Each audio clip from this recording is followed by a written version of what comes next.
Oke, terima kasih banyak. Eh, Banyak banget pertanyaannya itu sih. Oke, pertimbangannya apa gitu? Tentunya kita mempunyai pertimbangan cukup mendalam ya. Dan ini bukan keputusan yang gampang ya. Jangan bandingkan nama besar Thomas Doll dengan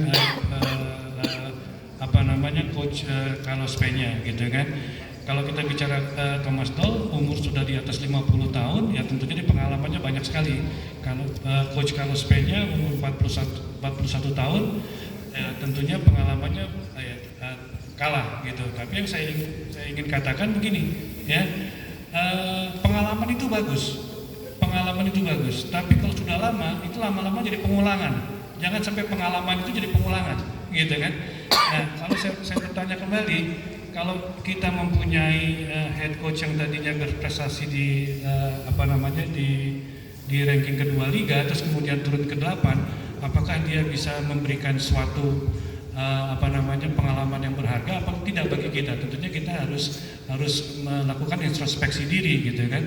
Nah, kalau misalnya kita terus, ya tentunya kita ada sedikit unsur-unsur gamblingnya, gitu kan?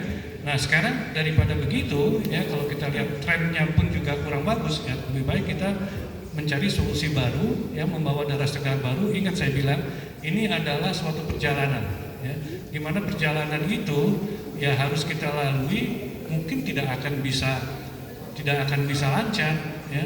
Every journey itu kalau kita mengarungi samudra itu pasti ada ripplesnya. Nah, ripplesnya apa besar atau tidak saya nggak tahu, gitu kan? Tapi yang perlu bagi kita untuk memberikan suatu motivasi baru, suatu semangat baru, suatu kreativitas baru, gitu, sesuatu yang baru sehingga memberikan suatu motivasi pada klub, gitu.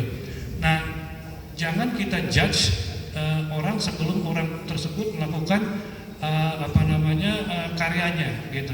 Kita bisa menjudge orang setelah orang itu melakukan atau membuat karya-karyanya, gitu. Jadi kami dari sini tentunya faktornya banyak sekali. Setelah kita berbicara, saya juga berbicara dengan tim internal kita, dan akhirnya kita memilih coach Carlos Peña, terlepas apapun juga ya, karena yang dibicarakan itu bukan masalah teknis saja, masalah keuangan. Kita juga menghadapi nanti ada salary cap dan lain sebagainya. Itu harus menjadi suatu faktor, gitu kan. Nah, itulah yang akhirnya kita bilang let's try to find a new young coach, gitu. Karena yang masuk ke dalam shortlist kita itu memang banyak yang coach-coach yang sudah berprestasi dengan umur yang cukup lumayan, gitu kan. Nah, perkembangan ini yang harus kita lihat bahwa di sepak bola modern ini kita harus memberanikan diri untuk suatu perubahan. Let's try to change something di sini. Nah, kita berkeyakinan coach Carlos Peña juga bisa memberikan perubahan. Mengenai pemain pada dasarnya saya sampaikan di sini sebagian besar adalah skuad lama. Tadi saya sampaikan juga skuad lama.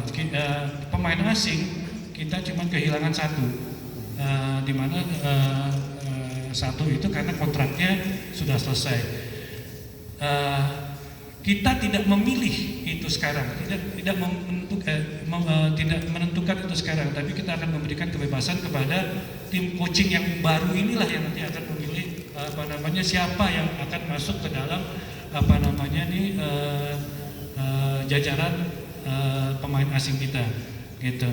Nah, untuk pemain-pemain lokal tidak terlalu banyak, ya. Kalaupun harus tambah, mungkin kita nambahnya juga cuma tidak lebih dari 2, ya. Tapi apakah kita akan bermainkan ini dengan pemain lokal yang sama, itu nanti akan ditentukan oleh tim coach, gitu. Mengenai Rizky Ridho dan Pitan tetap main di tempat kita, ya. Jadi kecuali pemain-pemain yang selesai kontrak, tidak ada yang belum ada yang kita lepas, ya.